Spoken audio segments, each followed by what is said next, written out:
importante del momento en Bogotá, Colombia y el mundo. Al Día Noticias, un periodismo de análisis en profundidad, independiente. Al Día Noticias, con los protagonistas de los hechos. Dirige John Didier Rodríguez Marín.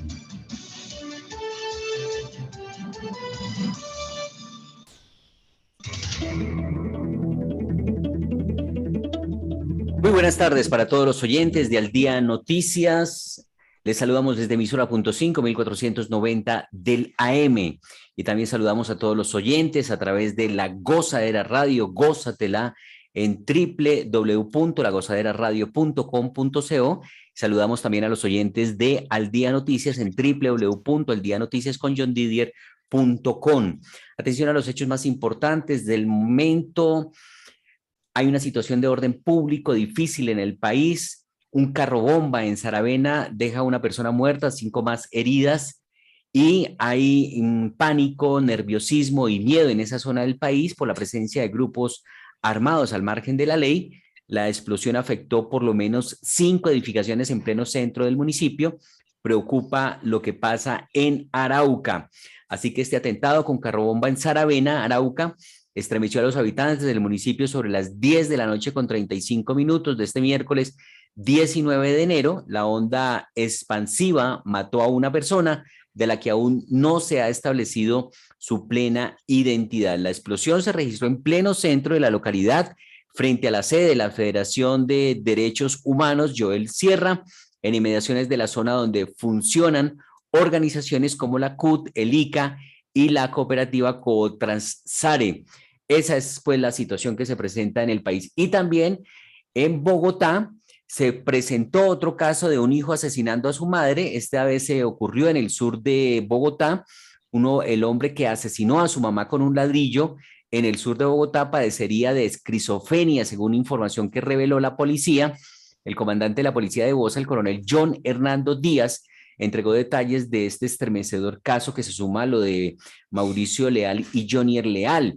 El coronel John Hernando Díaz, comandante de la policía de Bosa, entregó detalles sobre este caso del joven que asesinó con un ladrillo a su mamá en el sur de Bogotá. El caso guarda similitudes con el de Jonier Leal, quien cegó la vida de su hermano estilista Mauricio Leal y de la mamá de ambos, Marleni Hernández. En el caso de Bosa se trata de un joven de 26 años con problemas psiquiátricos. Agredió a su señora madre con un objeto tipo ladrillo, causándole la muerte, así como a su mascota, narró la policía. Situaciones bastante difíciles en ese sentido en materia de orden público que se registra en el país y en la capital de la República. También tenemos informaciones con Margaret Jalbo, porque Transmilenio anda muy congestionado en materia de pasajeros. Los pasajeros se quedan de la dificultad para poder ingresar y movilizarse en el sistema. Margaret Jalbo, muy buenas tardes. John Didier, buen día, un saludo para todos. En efecto, como tú lo narras, Transmilenio, sobre todo hoy, amaneció muy congestionado, largas filas. Quienes lo utilizan se quejan porque dicen que ha aumentado muchísimo el tráfico de personas y claro, porque los que tenían sus automóviles que tienen pico y placa están optando por la opción sugerida por el distrito, que es tomar Transmilenio, pero resulta que están viajando prácticamente pegados, o sea, hablemoslo en términos coloquiales, cachete a cachete.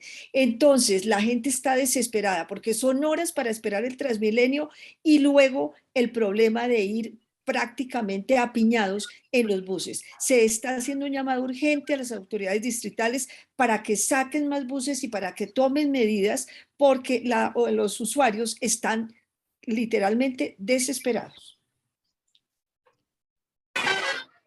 En Bogotá, las niñas, niños, jóvenes y maestros estamos de fiesta.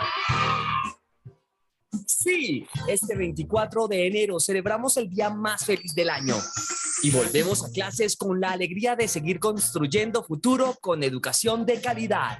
1, 2, 3, de regreso al cole otra vez. No olvides el tapabocas usar y tus manos lavar. Bogotá está mejorando. Secretaría de Educación del Distrito.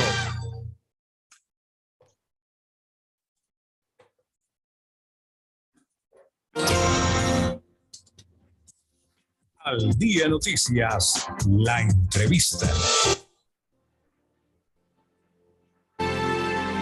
La entrevista la hacemos a las 12 del día, 5 minutos, con la exconcejal de Bogotá y ahora aspirante a la Cámara de Representantes en la lista de Cambio Radical, Carolina Arbeláez. Muy buenas tardes, bienvenida al Día de Noticias a través de Emisora.5.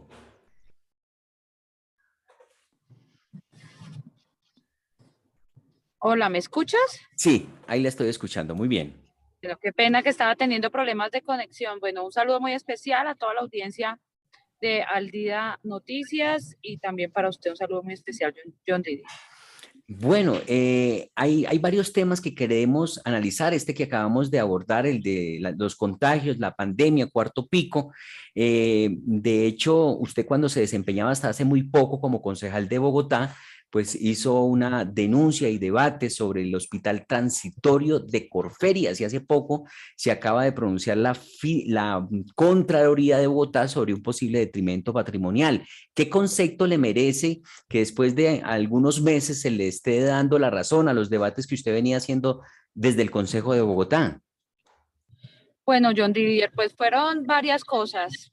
Primero, siempre manifestamos que no, pues digamos como la improvisación a la que fue esta administración, pues sometió a los ciudadanos, porque este hospital, si bien estaba en medio de una coyuntura muy compleja que fue el tema de la pandemia y de los momentos tan difíciles que nos tocó vivir al inicio de todo esto que pasó, siempre criticamos la improvisación con la que se hizo o se constituyó este hospital transitorio. Primero porque como lo habían vendido, como se lo vendieron a la ciudadanía, era que este hospital era necesario para poder atender los casos de contagio, o sea, todas estas personas que se estaban contagiando de COVID.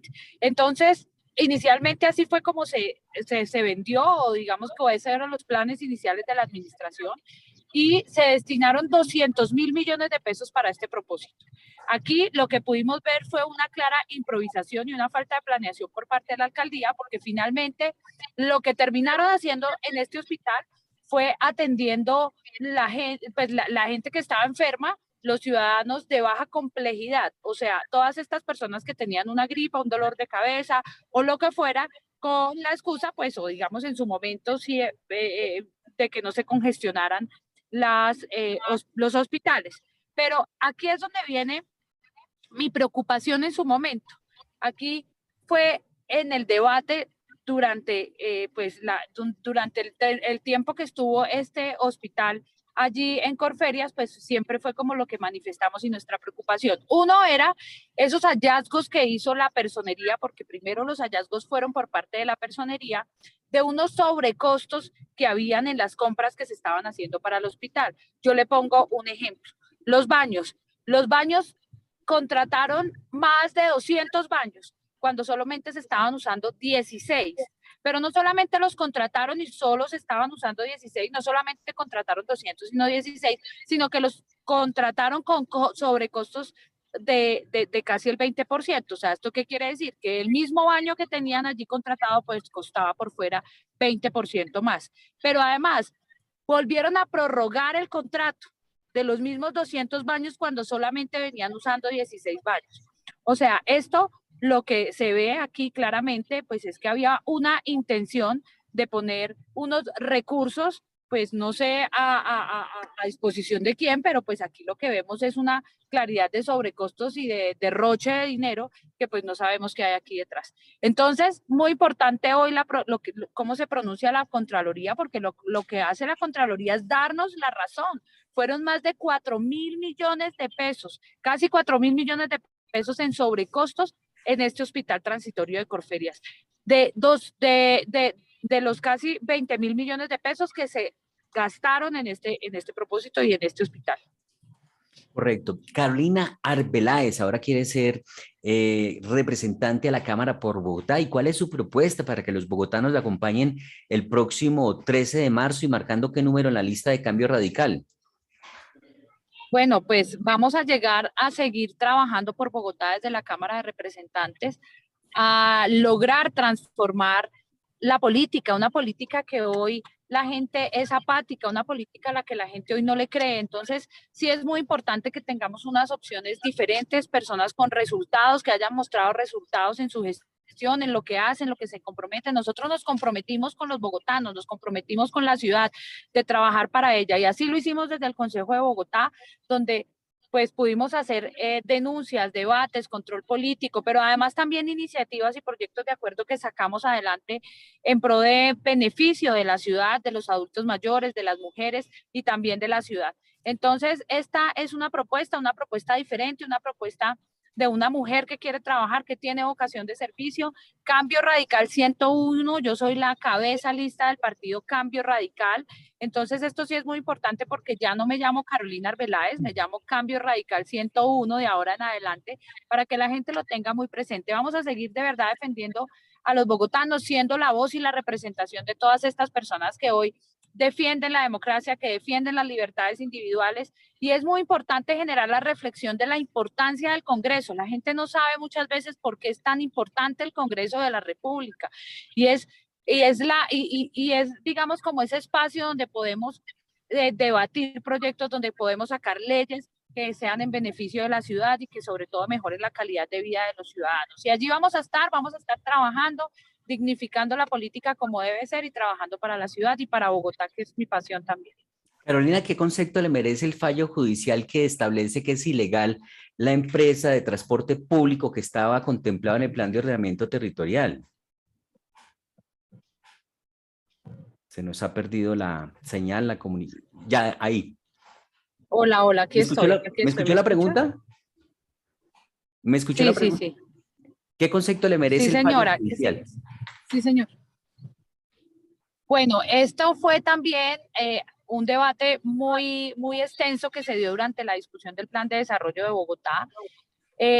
Claudia López, con su propósito de crear un operador público de Transmilenio, trajo un artículo del Plan de Desarrollo que era un artículo de 3 líneas. Un artículo de 3 líneas donde pensaban crear un operador público sin estudios técnicos, sin estudios presupuestales, sin estudios jurídicos. Y por eso nosotros nos opusimos a ese operador público y votamos negativo en el Plan de Desarrollo a este artículo. Y dejamos... Sí, Carolina. Se nos está yendo la señal. De que este artículo no quedado con seriedad. ¿Me escucha? Sí, es que se le está cortando un poco la señal, pero ahí ya mejoró, ya puede retomar la idea.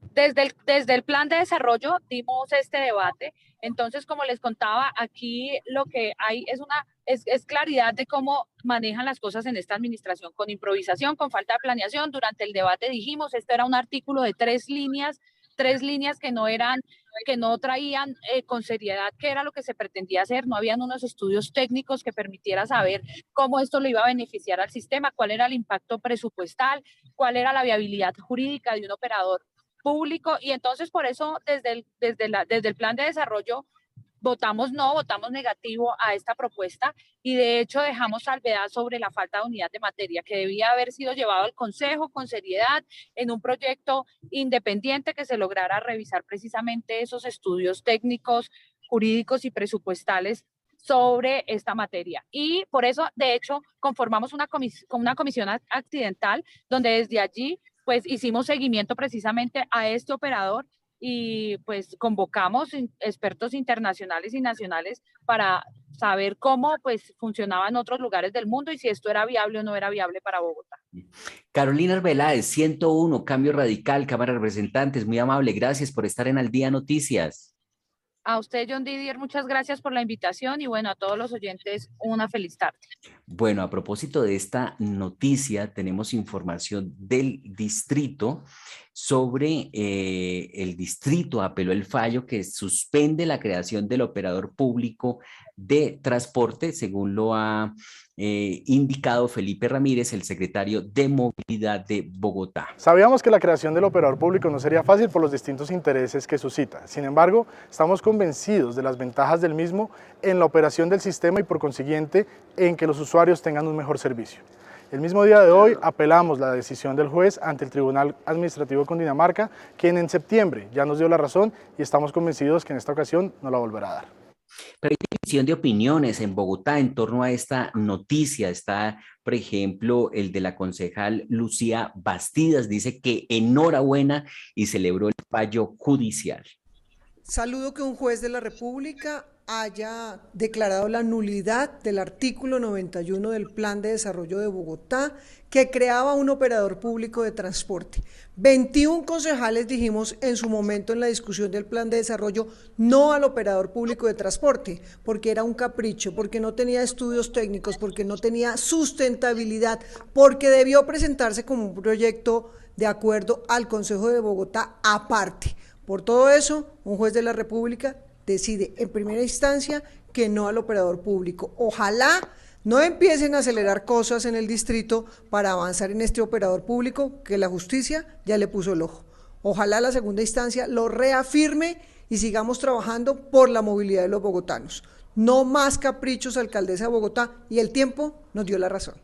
A propósito de Lucía Bastidas, a esta hora acompaña a Enrique Peñalosa en la Biblioteca Virgilio Barco de Bogotá, donde el partido de la U le entrega el aval para que sea candidato a la presidencia de la República. Y volviendo con el tema de la división de opiniones que genera el fallo judicial, pues está la concejal María Fernanda Rojas, quien dice que Bogotá sí necesita un operador público de transporte.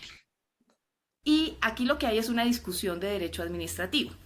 Hay entidades, y en eso ha sido la jurisprudencia muy amplia, hay entidades descentralizadas directas y otras indirectas. La ley 489 obliga al estudio justificativo cuando la norma está creando de manera directa la entidad, y ese no fue el caso, porque el plan de desarrollo no creó la entidad, autorizó a la alcaldesa a crearla, y ya en el proceso de creación que debe adelantar la alcaldía, ahí sí tiene que ir el estudio justificativo. Yo creo que la jurisprudencia ha sido bastante amplia en el tema y seguramente en la siguiente instancia se definirá a favor, no del distrito, sino de la ciudad. Tener un operador público es importante para Bogotá.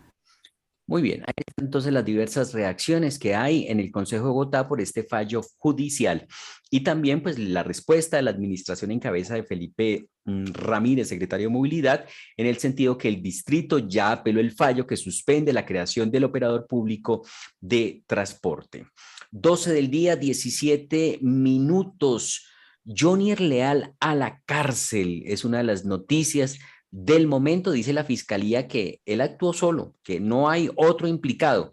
¿Qué nuevos detalles se conocen a la fecha sobre este caso, Margaret? John Didier, pues primero que todo, un caso que se resolvió en 45 días para identificar al culpable, al responsable de este atroz crimen que ya sabemos, va a la cárcel. En este momento está en el búnker de la fiscalía esperando que el IMPEC diga a qué cárcel lo van a enviar. ¿Y por qué va a la cárcel? Porque la señora juez siguió la instrucción, se acogió a la recomendación de la fiscalía de que fuera a la cárcel, entre otros temas. El señor Joyner Rodolfo Leal Hernández puede destruir, modificar, dirigir, impedir, ocultar o incluso falsificar las pruebas que puedan haber, elementos probatorios. Por ende, debe estar aislado, retirado en centro carcelario. Importante, hay una discusión, y ese es tal vez el tema del momento. Según lo que se ha hablado, y esto todavía es muy preliminar, se dice que la pena estaría entre 50, de pronto 60 años, pero como no le imputaron tortura, tal vez podría ser 50 años, pero como él se acoge a un beneficio en el cual va a hablar sobre el otro caso, que es el relacionado con el manejo de los dineros y posible lavado, entonces dineros ilícitos, tendría una pena de pronto hasta de 20 o incluso 10 años. Esto ha generado todo tipo de polémicas. Hoy autoridades judiciales advirtieron que en ningún caso sería menor a 50 años. Ahí va la historia, John Didier. Muy amable, gracias Margaret. 12:19 minutos. También tenemos información con Ramón Alberto Soto, porque la Contraloría General de la República denunció llamadas fraudulentas a alcaldes y funcionarios públicos. Ramón Alberto, buenas tardes.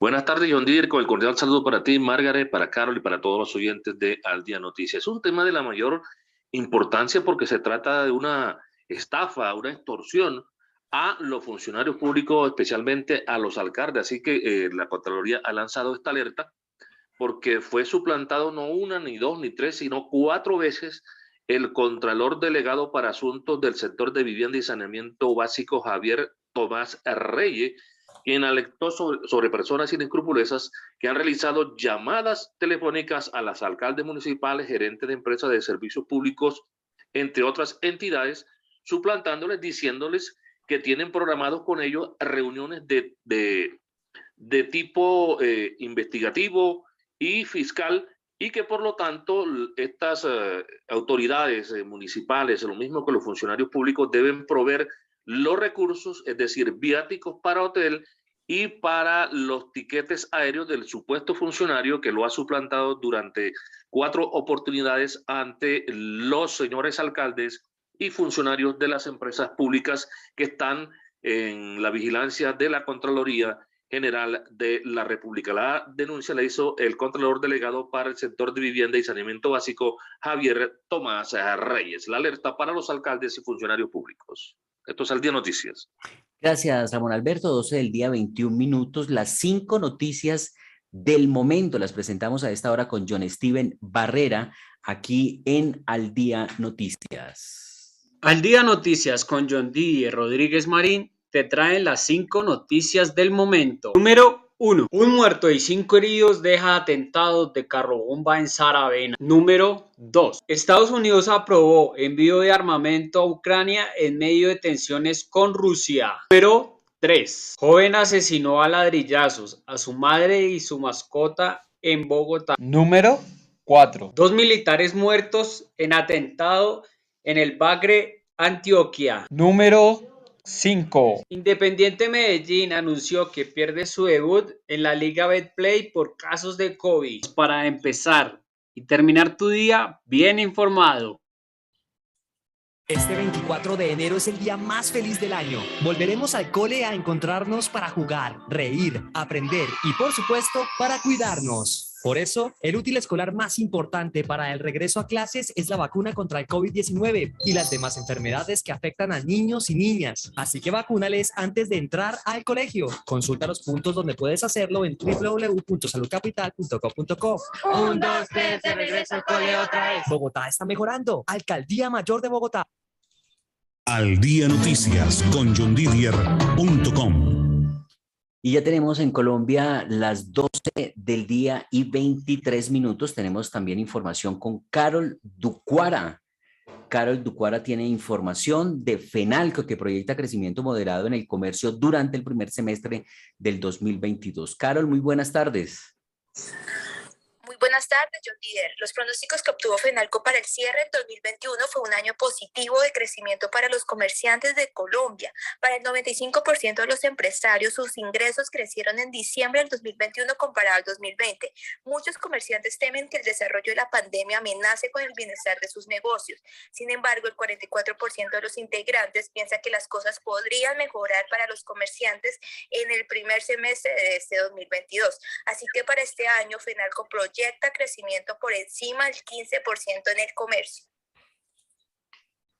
Gracias, Carol. Las 12 del día, 23 minutos. También en otras noticias, la Registraduría Nacional del Estado Civil adquirió el software de escrutinio nacional para las elecciones de Congreso y Presidencia de la República, el cual será propiedad de la organización electoral, así lo indicó Alexander Vega, registrador nacional del Estado Civil.